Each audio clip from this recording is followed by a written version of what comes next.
Okay, just call it out. What are the options? If you don't make enough wealth in your life, what are you left with? What's the choices at the end here? Pension. Write that one down. Now, do you have a great existence on a pension? Yes or no? Do the government want to increase pensions or decrease them? Decrease, right? So again, probably not the best of ideas, but yes, it is an option. What else? Keep working, right? I'm still cranking. Now, here's the optimum word that I want you to write down. It's the choice. What is it, everyone? The choice. So you got someone like Warren Buffett. He's got about, I think he's nearly topped 100 billion, right? That's 100 million if you want to write it that way, all right? Now, he's 87, I think, this year. Does he need to go to work, yes or no? No. He's chairman of a company called Berkshire Hathaway, one of the most successful companies ever developed, and probably the best investor to walk the planet in the last 100 years, right? Now, he doesn't need to go, but he's got the what, everyone? He's got the choice. So on that last point is some people, because they don't do a good enough job, they don't have the choice, so they have to keep working. And they normally, write this down, they normally camouflage it by saying, I love my job or I love my business, I'll keep doing it. Now, some do, like Warren, he's still chairman of that company, he still goes to shareholder meetings, etc., but he doesn't have to. He's still got a choice, and he's now, actual fact, talking about retirement, or at least handing over the CEO, chairman role, etc. Okay, so again, do you have the choice? What are the other options, everyone? What is it? Homelessness. That's not the best of ending game, but it's still an option. What else? Yeah, so thank you, Dave. So write this down, everyone, for the people that didn't hear that, is you eat your own assets. What do you do, everyone? Eat your own assets. So I build, a super fund, a property portfolio, whatever that looks like, right? And then essentially, because they're maybe not giving me enough to sustain my existence, I got to chew them and actually eat them. So by the time I pass away, I'm left with what, everyone? 2 parts of nothing, right? So that's an option. Any others that you came up with? You live off your kids. Write that one down. Now, in China, it's actually, that's kind of part of their tradition. That's their culture, right? I just don't think I want to have the conversation with any of my 4 to say, you got to fund mum and dad. I'd prefer to take responsibility of my own wealth and finances so that doesn't have to happen. Who's with me? Okay, good. Not the best conversations. Write this one down. Maybe this is how we could language it. I'm sorry, kids. I didn't play the game well enough. Therefore, can you fund me? Imagine if you wrote that. Imagine that. If I actually write that, you wrote that as a letter today. Who would get a little bit dissatisfied by writing that letter? Raise your hand if you'd get pretty annoyed writing that letter. Okay, good. But the problem is that's how some people actually do it, right? Unconsciously. So when they do get to later on in life, they have to rely on, right? But there is a better way. What's the better way? Is we take responsibility of our wealth and our pathway. Write this down. Here's a quote for you. Financial freedom starts with taking financial responsibility. Financial freedom starts with taking financial responsibility. Who likes that quote?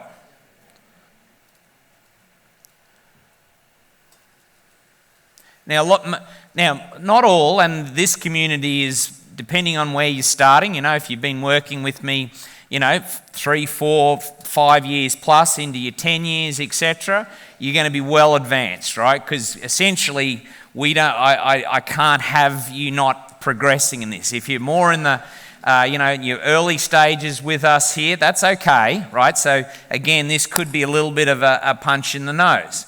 But big picture, we've got to be making some progressions, okay? But it does start with taking financial responsibility. Write this stat down. I've asked people around what's in their super or Kiwi Saver for my Kiwi friends. That's what they call superannuation. And I'm going to tell you, 9.5 out of every 10 persons I meet, 9.5 times, people do not know what's in their super or Kiwi Saver and or how much they're getting on that, like a percent, what's their return. And I just say, man, that's your money. Take responsibility for it. You should know those, right? You should know all of those parts. Who'd agree? I think it's just, I'll actually give you a term that I think it is. I think it's financially lazy. What is it? It's financially lazy. You just don't care. So own it. It's your money. Okay? So, I want to talk about a couple things here which I think gets in the road. We touched on it yesterday, didn't do a huge amount on it, and it's this one here. What is it, everyone? Call it out. Limiting money beliefs. Write that flip chart, team. Let's get those things out. Face down, please. So, what we're going to do here is I'd like you, before you grab the pieces of paper, do not touch those papers that are hitting your table. I'd like you to discuss, and I'd like you to write down, I'd like as a table for you to come up with a minimum of 10, how many everyone? 10 limiting money beliefs that you've heard maybe in yourself. Don't talk about your neighbour or your cousin Bob. What are some of the limiting money beliefs that you've been dragging around that you need to unpack so that you come up with a list of 10? Or if you have done a lot of work on them, maybe the ones that you've let go. I mean, I'm looking at Craig down the front here. Been working for a number of years, done a great job releasing a couple, but, not to say that one or two don't irk their head every now and again, but he's done a great job, him and Carly, removing some. Maybe so for those people that have done a bit of work in this area, what are the ones that maybe you started with that you've transitioned through? So around your table, you're going to have one scribe, right? Everyone, raise your hand in the air, please. Okay, you're going to point to your team captain on your table on 3. 1, 2, 3.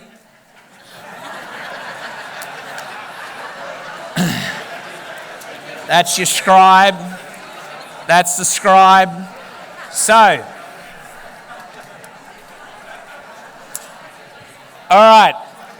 So, team, you're going to go and give me the top 10 limiting money beliefs that you've had, not someone else, what you've been dragging around, and you're going to have a scribe. You've got about 4 minutes. Let's go.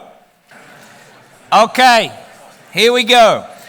I'd like 2 people to the microphone. If you've not been up, please, this is your turn. 2 people each microphone on the limiting money belief that you wrote down for yourself. Could be plural. Let's go, team. See if we can cut a couple of anchors off here. Alex, I think you were there first, mate. I know we heard from you yesterday, but for the newies, who are you? Where are you from? Morning, gang. Alex Dudek, Master Cabinets over in WA. Number 2 was a big one on the table, but also for me from our board the other day. I must work long and hard to make a living. I know there's a lot of tradies in the room, and you sort of grew up with that belief that you had to... I grew up with that belief that if I wasn't doing a 10 or 12 hour day, I wasn't working. So, yeah, big one. And where are you right now? Because we had this kind of pretty intense coaching session there a few days back, mate. Where are you, your current mindset, like as of right now, on number 2? Right now? I'm a bit nervous, but... You're doing well. Yeah, look, we had a really good board session. One of the things I've written down on just about every page is shift my identity. Because, I really believe at this point in time that number 2 is where I have to be. But after the other day and talking to quite a few people yesterday especially, I really need to get out of that. I need to shift my beliefs from I need to work hard and show the team that this is what needs to be done, to a different person where it's more based on leverage, based on giving back to the team and empowering them, rather than thinking, I've got to do everything and jump in with my cape. So, Well, thank you firstly for being vulnerable. So, did you get any value out of Pete's session yesterday on law of empowerment and Dave and Rowan and should I need to be the guy kicking the front door in versus... Yep, definitely, yeah, I'm definitely a Rowan, and it was good having our team here as well so that they could, so I had one of our team members on our table, so it was good to be able to share that and be open. I think I'd need to go back and share that with the team that, hey guys, I'm being a Rowan, I need to be a Dave. If you need to lock the door and boot me out, well, go for it. I know one person in our board's done that over the last 2 years, and I've seen the value that they've got out of setting rules around what they can and can't do. So I think that's a big one for me, is tell the team when we get back, this is what I'm allowed to do, and these are the things that your KPIs are based around. Don't let me get back in and do these things.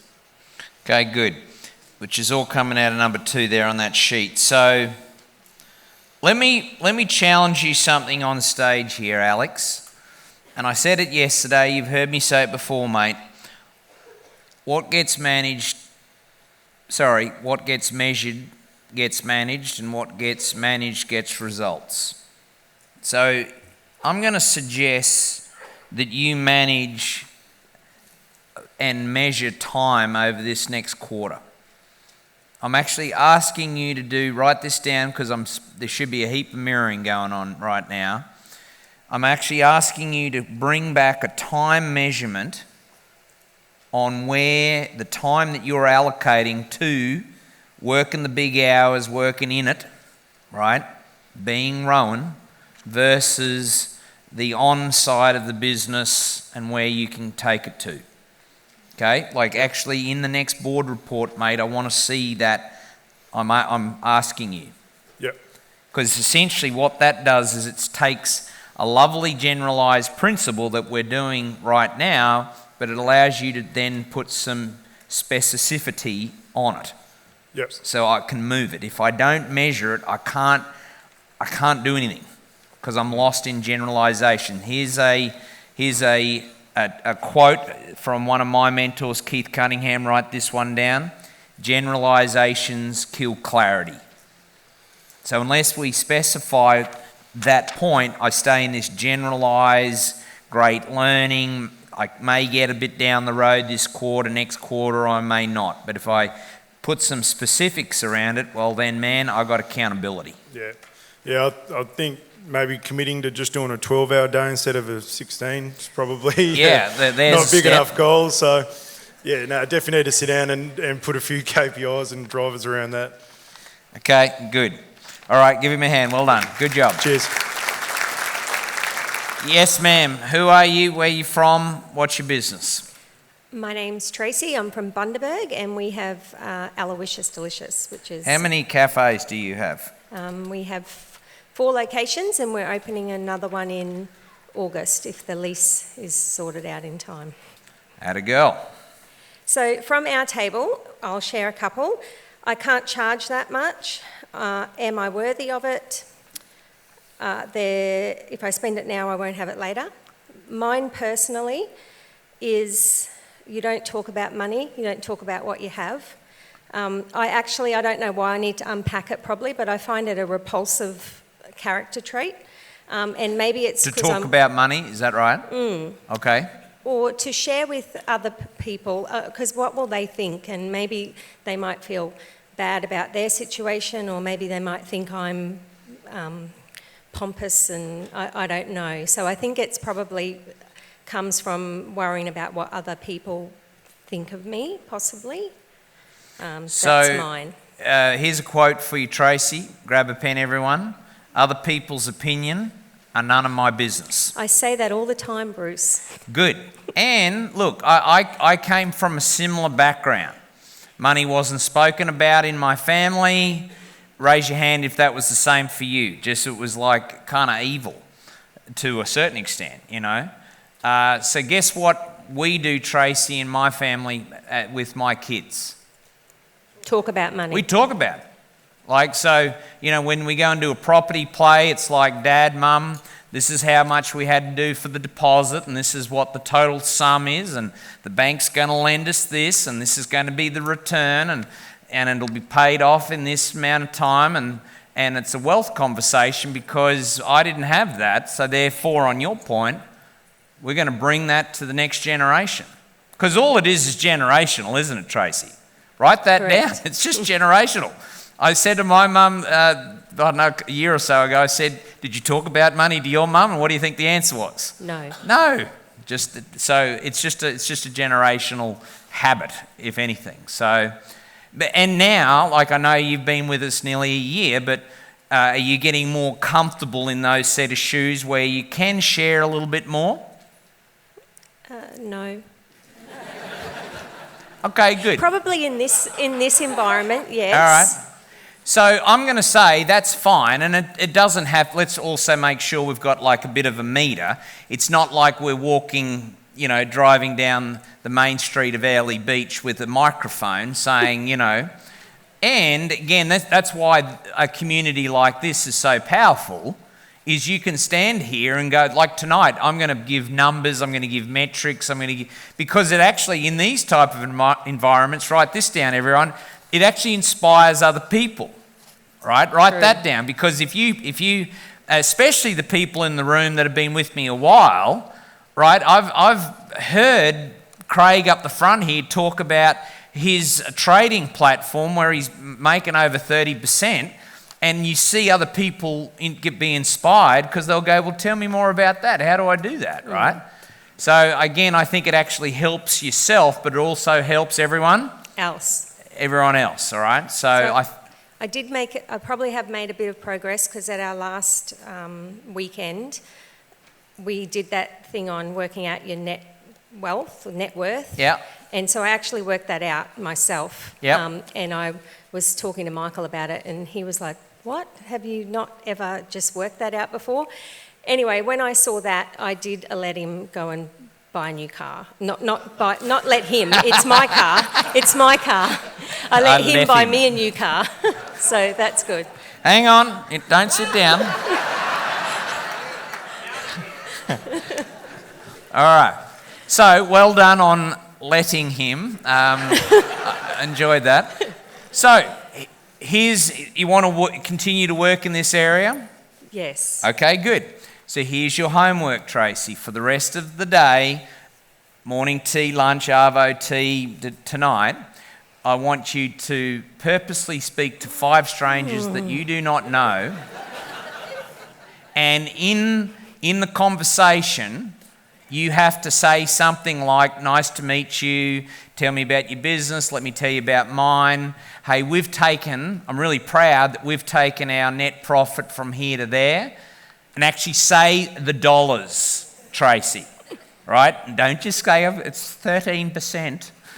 I'm up this amount of cash. My cash has gone this, my super net worth, right? It's very powerful because the more you do it, the more you feel comfortable. Yes? You'll believe me now, trust me later, blah, blah, blah, right? Give her a hand, Tracy. Well done. Yes, sir. Who are you? Where are you from? Josh from Anything Cabinets in Kingaroy. On our table, probably the 2 biggest ones were 1 and 2. I'm just average, and I can't run a business that will be profitable. And the second one was you've got to work harder to make more money. I got to work hard. I have to work harder to make more money. I'm not going to make more by doing less hours and leveraging out. I physically have to do the work.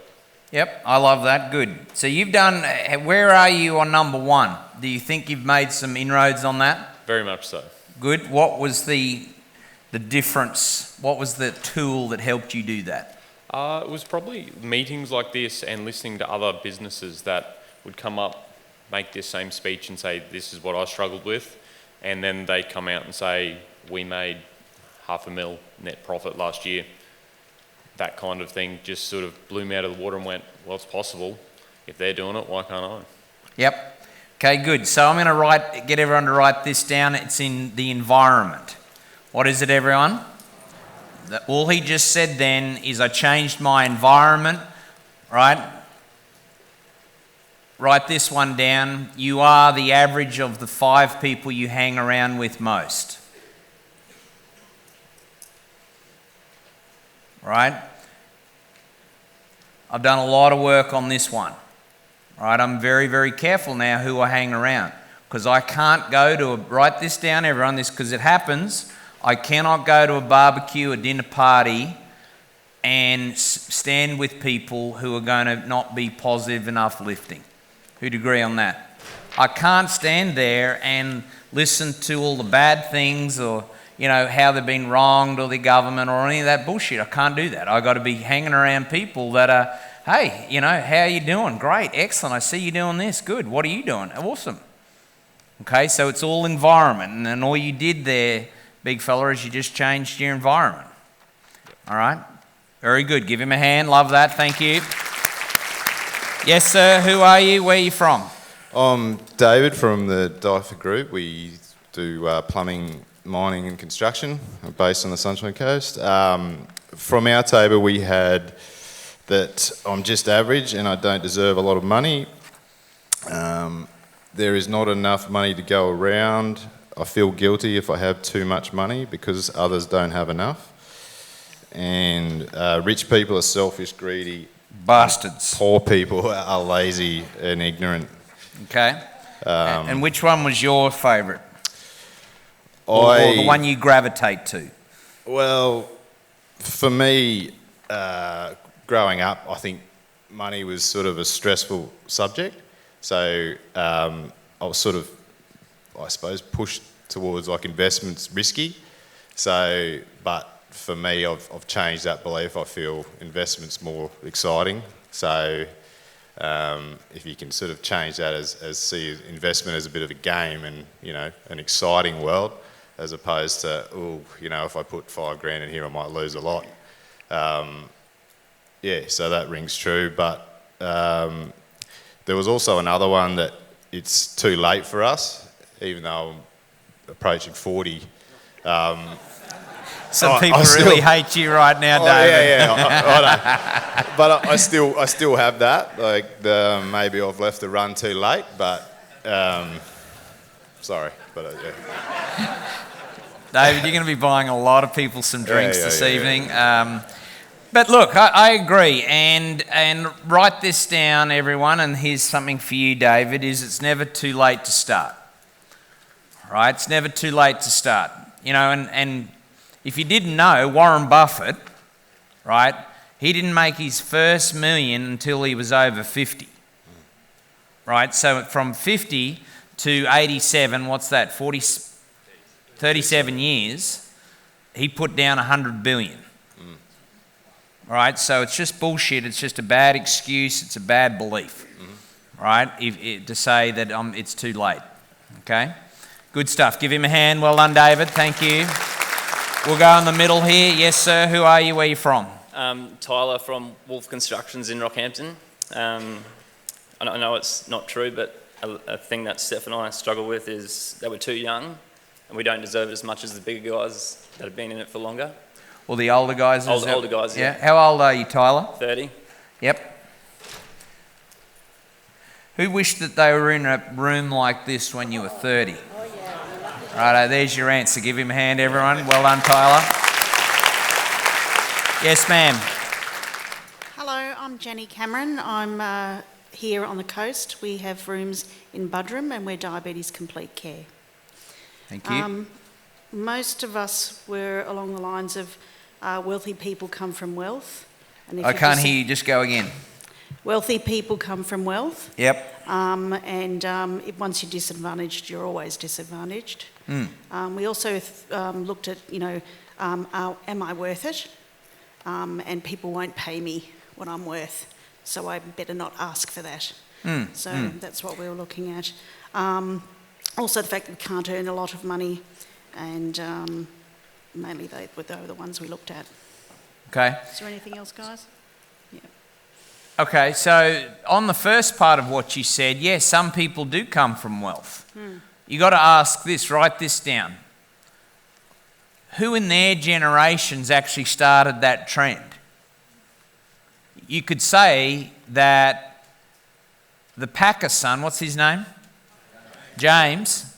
You know, but someone started that before James. You know, was it Kerry? I don't know the specific story. And that all that is, write that down, everyone. It's called old money. What's it called?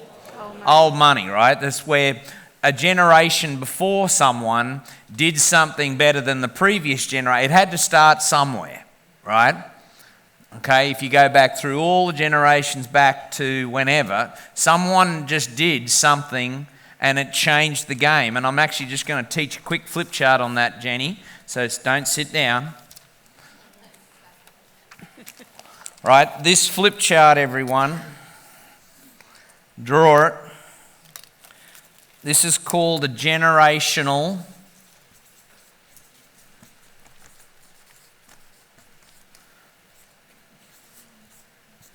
step change. What's it called, everyone? Generational step change. So on your vertical axis, this is wealth, right? Whatever that is, we'll do it on dollars. And then here's all the generations down the bottom here. Now, not always, but, you know, let's just take the kind of the average. This is how it looks. So generation 1, 2, 3, 4, 5, right? So a lot of the time, you know, generations before us might look a little bit like that. You know, where it's, you know, not a huge amount of increase, etc., etc. And all we're talking about here on that example is that someone, hopefully the people in this room, says, you know what, I need to get better knowledge, I've got to do way better on this, I've got to take financial responsibility, and they hit, and it then looks like that. Right? Where there's a total shift in the generations, where it's different. And you know, a lot of people are doing this in this room. I know my wife Georgie and I are doing this. Now, again, I don't know how it's all going to end up, Jenny, right? Whether our next generation screw it up, hopefully we teach them enough of this information not to. It could end up, in our case, to look like this.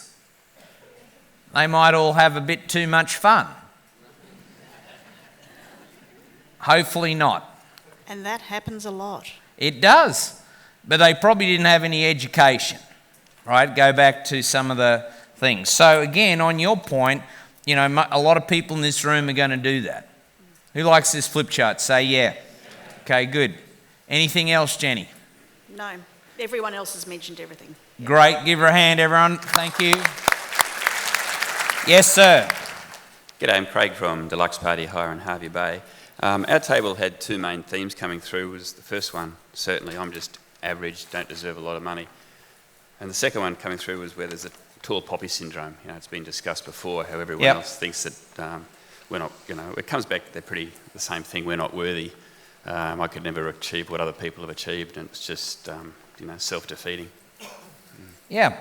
You know, so I agree. And that's, would you say that it's more prominent in this country? Oh, certainly, yeah, the tall poppy syndrome, absolutely. Yeah. I think it's changing, but certainly, definitely, you know, when I was younger, that was definitely the case. I would question whether it's changing. I don't know. I mean, I don't meet everyone in Australia or New Zealand, but there's a fair bit going on. Who'd agree with that? Okay. I always like a story. I've told it on this stage before. A mate of mine, Brad Sugars, who's done an amazing job. He's worth over 100 million now. Went to Sunnybank High School in Brizzy. He tells a story about him going to a seminar in Brisbane at the exhibition centre there, and for many years, well, he had about 10 cars. One of them was Lamborghini Gallardo. Who knows that car? Okay, lovely canary yellow. And he pulled up the lights. He was on stage, similar audience to this, and he was at the red light, and there was all these guys walking across the road, and they all gave him the bird and said, you know, you fucking rich wanker. And he was like, you know, I just gave like $1 million to charity last year, but anyway, I'll take it.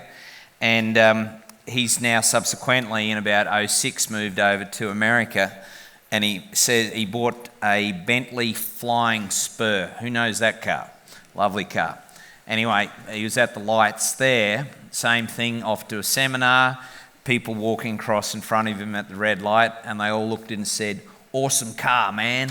You know, so it's just that different on mindset. So again, but on back to a previous point, other people's opinion are none of our business. Craig, give him a hand. Well done, thank you.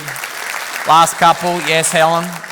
Who are you? I'm Helen from Skin Deep Medispas in Perth. From our table, it was a really tall poppy syndrome stood out a lot, but also a lot about the money gives instant gratification, the endorphins, and just short-term thinking. You know, short-sightedness, just thinking about what I need to do now. I don't really need it for later.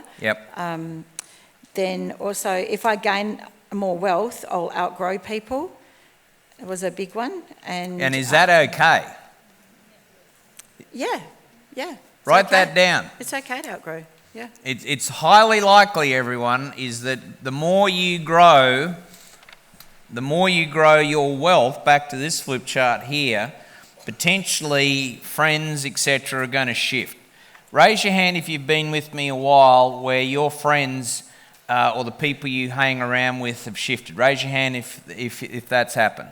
Okay, there it is. So I appreciate you saying that point, Helen. What else you got? And, you know, to grow, I need to go into debt, and I fear debt. Well, that's a biggie. Anything else? No, most of the others have been spoken about. Okay, good. Give her a hand. Well done, Helen. Thank you. Lucky last. Jack, who are you? Where are you from, buddy? Joaquin from Cherries in the Home in Brisbane. Some of the ones that came up were also spoken, but I'm just going to go to the top 3 we had in the table. I'm comfortable with what I've got. I don't need any more. You got to have money to make money. And my personal favourite, I feel guilty if I have too much money because others don't have enough. And on that one, for me, who's got a little bit of that? Is the more I make, the more guilt maybe I have. Come on, I know you're out there. Okay, good. All I would say for that one, write this down, everyone, is the more that you have, the more you can contribute. You know, we're going to talk about a charity that I think is one of the best I've seen in, 20 years tonight. And if, I would have thought, it's great that, you make a $20 donation and you'd say, hey, I'd probably have more impact if I made a 20 grand. Just so you know, if you did do that, you could fund, 15 kids for like 3 years. Based on that 20 grand. Now, we'll take and appreciate and be grateful for 20 bucks if that's what you can do, but, so you don't need to have that guilt because you can give more of it away. All right? Yeah, absolutely. That's where my mindset's at. So give him a hand. Well done, Jack. Thank you. Righto. So we're now going to go to something different here. To be a great money manager. What are the attributes of a great money manager? Round your table, you're going to discuss this. I want at least about 8 points. What are the attributes of a great money manager? Start with the person with the greyest amount of hair. Okay, could you please grab, there's another handout on your tables there. Please hand that out and circulate that around your table. Here's just a couple of points that you can cross-reference. There's a few there that I want you to write down that I hope that you have also got written down. I've got a learning mindset. What did I just say, everyone? Please write that down. Are you hungry for more knowledge on wealth? That's where you got to be to start with, right? Because most people are not formally trained in this area, who's going to learn it? Well, you got to learn it, right? You can't. I'm okay to have support around you, people that maybe can make suggestions on investments and what have you, but at the end of the day, you got to invest the time in the knowledge, right? Or you'll be forever abdicating that function to a financial planner or something like that, okay? And wondering why maybe you've not got results, okay? So you got to invest. You got to have a wealth goal. What do you got to have, everyone? And I'm going to go and spend some time on that. So here's a couple of ways to do wealth goals. Well, firstly,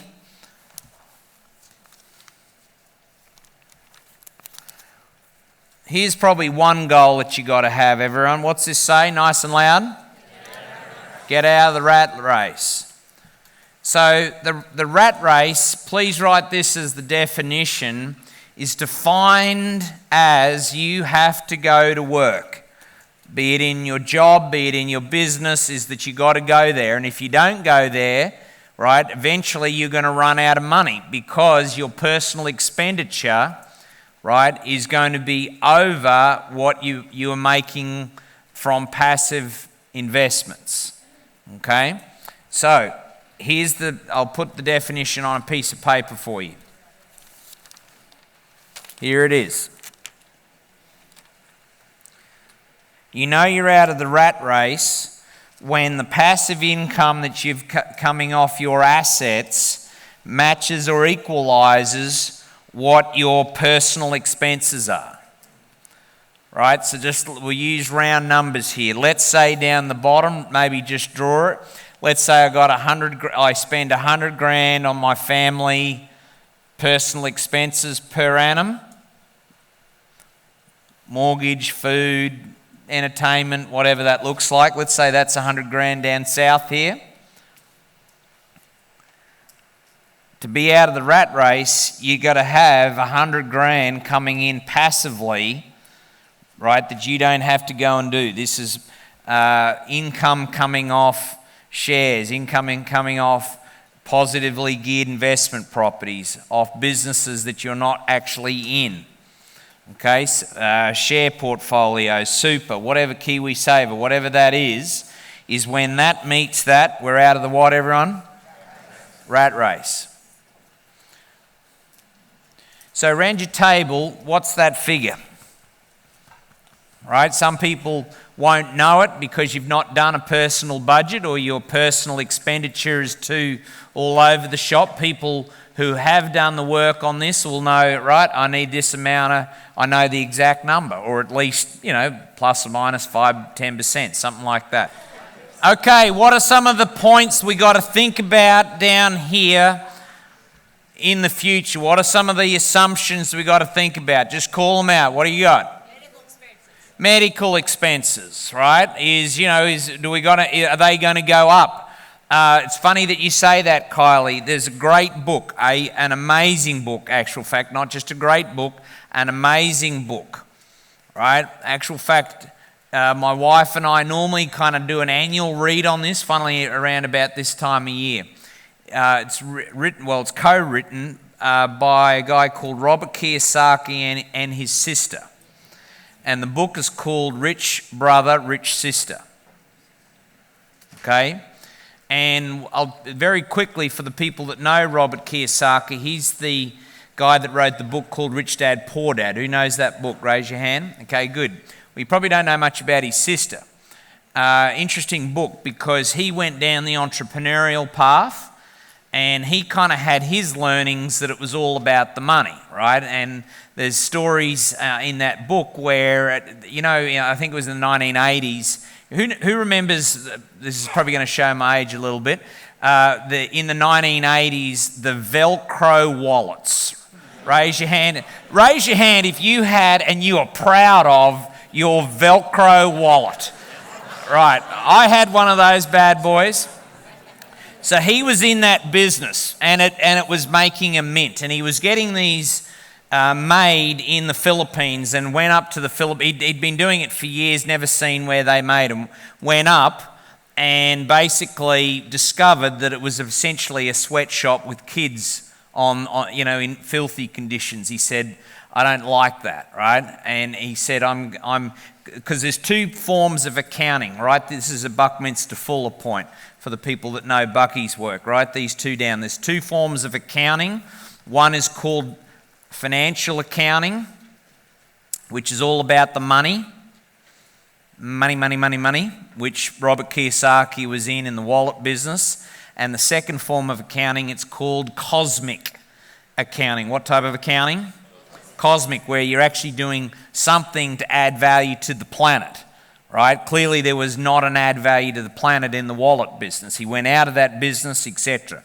So the book on his side is about the learnings around how he was all too money focused and needed to bring himself back to become more add value to the planet. That was his side of the story. His sister went down a different path. Right, he went down the entrepreneurial path. She went out and became a Buddhist monk. Right, the whole thing, don't need money, spiritual meditation, begged for money, went to Thailand, blah, blah, blah, right? That was her path. And her learnings, on your point, is that eventually she had a heart attack and also got cancer and couldn't afford to do the treatments to help her through that. And then the brother had to come back and help. And the whole book is about how the cross-referencing on both those. It's a great book. So again, I agree, is what's the future look like on that? So I agree. Great point, Kylie. Thank you. What else? Yes, sir. Yeah, so that's called inflation, Trev. Thank you. So inflation, right? Yes, sir. Starting a family, or future family, grandkids and all that, turns out they're all expensive too. Yes, sir. Yeah, exactly. Modern technology, Alex, you're going to be still live at 200, man. So again, yes, life expectancy, compared to where it was 50 years ago, I agree. So, yep, Damien, what do you got? Lifestyle goals, I agree on that. Any more? Yes, sir? Maintenance, hair, nails, garden, cleaning. Yeah, the whole maintenance, yes, ma'am. Having to halve your assets due to divorce. Yeah, divorce. Yeah, that's a good way to give a bit of money back. It comes back to the 3 Ds. Anyone know what the 3 Ds are? Death, divorce, or disease. Don't get any of them, all right? So on that one, yeah, and also just to have a think about what your kind of later in life looks like. I mean, do you want to have something that is truly what you want, or are you going to settle for something half-assed? Right? Let me give a couple of examples on this. Who in the room has on your bucket list dream chart something around maybe going, I don't know, on a cruise or on a cool train? Raise your hand if you're on either of those two. So, well, that's probably a good 90% of the room, So I'll just choose cruise. Do you want to go on the Ruby Princess and get Rona from the buffet, or do you want to go on the Queen Elizabeth? Which one's probably a better ride, everyone? Queen Mary, Queen Elizabeth, one of those ones, right? So you just got to think about what you want in the future so that you're not planning for something that's not going to give you what you want. Does that make sense, everyone? Okay, good. Righto, team, we'll get these out. So, as a sort of finale, as we lead into the last part of this, what I'd like to go through now is the 6 levels of investors. What is it, everyone? 6 levels of investors. Now, I've never presented this, so even my old folk in the room, this is a newie for you too.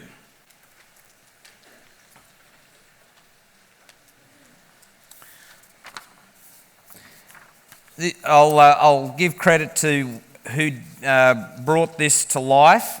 It's actually a mate of mine called John Burley. Anyone know John Burley's work? He's in real estate in America. It's worth a look up. John Burley, probably .com. I don't know his exact website. He's got a great deal of... he's sort of more in the residential property market. Got some good stuff. Robert Kiyosaki's also had a crack at this.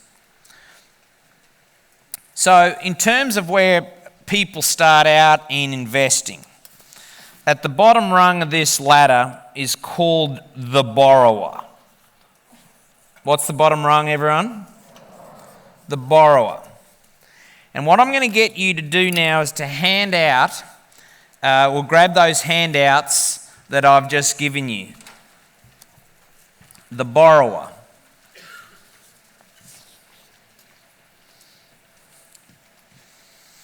This is kind of the lowest level of investing.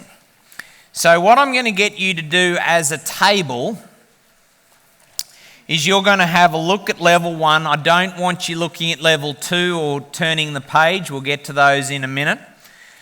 And what I'd like you to do is to read those 4 or 5 paragraphs there, take notes and discuss it whilst you're reading. So it might be, 2 to 4 minutes of read time firstly, and then you're going to discuss it around your table on the attributes of the lowest rung of an investor. Okay, it'll be about 4 minutes. Everyone know what we're doing? Say yeah?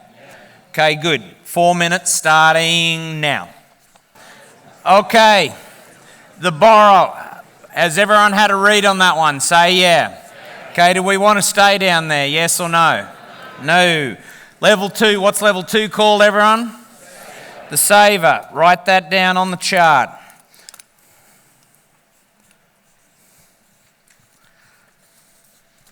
Okay, round your tables, have a read firstly, write some notes whilst you're reading, all right, so it doesn't stay on the paper. If you transfer it off that onto your notes, you'll learn something. What are a couple of the points that you'll take out? The saver.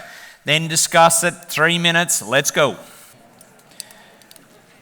Okay, I want to keep, has everyone reviewed the saver? Say yeah. Okay, good. I want to just keep moving because I want to spend more time upstairs here. Level 3, turn the page. What's level 3, everyone? The passive investor. Have a read. 3 minutes. Let's go. Okay, here's just a couple of notes from me that I've seen over time, and maybe even back in the Ice Age, how I even thought about this on level 3 here is a lot of the time people at level 3 are looking for the silver bullet. They're looking for what, everyone? Write that down. They're looking for the one play, the one investment, the one thing that's just going to change the game, right? And with that also comes another principle, and I'd like you to do this with me with your hand gestures, is they believe in a principle called hopium. What is it, everyone? Do it with me. Hopium. Hope to Christ this thing works. Right? Now, sometimes you can get lucky, right? And a lot of the time, what? We don't, right? So again, it's like it sort of says in there, there's a gamble element to it. There's a bit of one of the principles I coach around and write this down is that there's a lot of drama involved in those type of investors. What is there? Drama, or they actually get hooked on the drama, okay? Not a great one. I want to go and spend more time on the next one. What's the next one, everyone? Call it out. The active passive. Please draw it. This is a different one. I want to spend more time on this one. Have a read. I've got a couple of tools for you when you get back. 4 minutes. Let's go. So one of the parts on this is that I like on that particular part, on part 4 here, is because we're now more in a long-term wealth mindset. What type of mindset, everyone? Please write that down, is we're more clinical. And because we're more clinical, we then have the ability to go and write these down. What do we have, everyone? with a bit of energy, guys. What this one? Investing rules, right? Now, these rules, I might add, should be developed by the investor, being yourself. And these rules, everyone, write this down, are to protect me from me. Because I know in my history, I'll speak from a place of any of the dumb tacks that I've ever done on investing is because of me. Yeah, is I didn't do enough research. It was whatever held me back. I was too quick on my decision making. I was too delayed, whatever that is. But it comes back to me because I didn't have any guardrails around me. And guardrails are my what, everyone? Rules. Okay? So again, depending on what asset class you want to go and do more, develop, right? In my world, I've got some resi or residential rules. That's on the property side, obviously. We also do a lot in this area, all right? So I've also got some what? Commercial. For the people that are in shares or trading, also need rules. And finally, if this is something that you want to do in buying other businesses, right, is we need some business investing rules. I'm going to need my computer, man.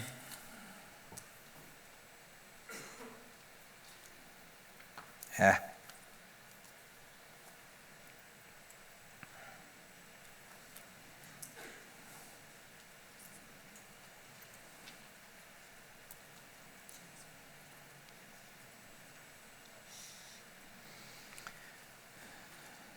So here's my resi one.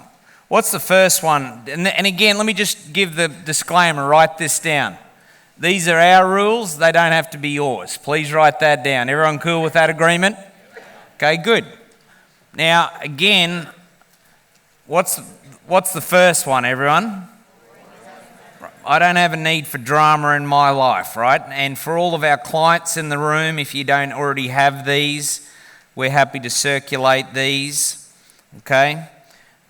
So again, there are our rules on the resi front. Let's go and have a look on the commercial front.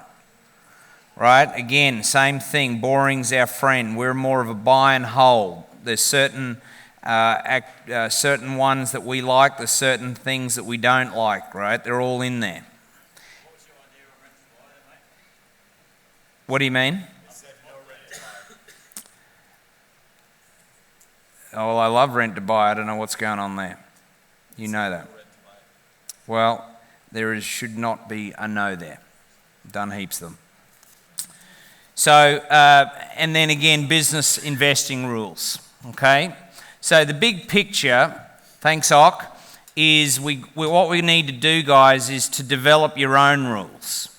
Okay? And if you don't have rules for investing, you're probably going to be taking more down the bottom here, back on those 6 levels of whatever comes past your door, etc., etc. It's going to be the next sexiest thing, which is more in here. Does that make sense, everyone? Say yeah. Okay, good.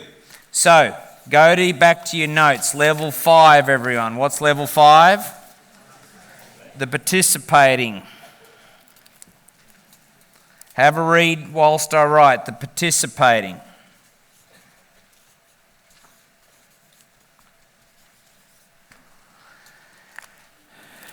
Music, please. 3 minutes, team. Have a quick read on that. So the participating investor, that's where a lot of people will end up. And we've got a few people in this community that are already or on their way to being there, okay?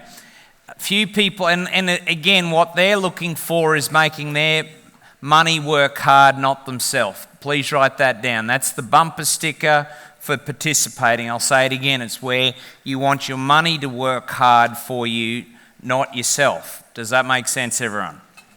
Who likes the idea of that, by the way? Say yeah. Okay, good. And then the last one up the top here is the number 6 on that sheet, which is called the what, everyone? The capitalist. Right? Now, a few people, I'm not there, get to that. That's kind of like your Rockefellers, your Kennedys, maybe your Packers, etc., etc. Right? That's up the top. So I suppose the question is to yourselves in this is, where are you on this 6 levels and where do you want to be? Write that down.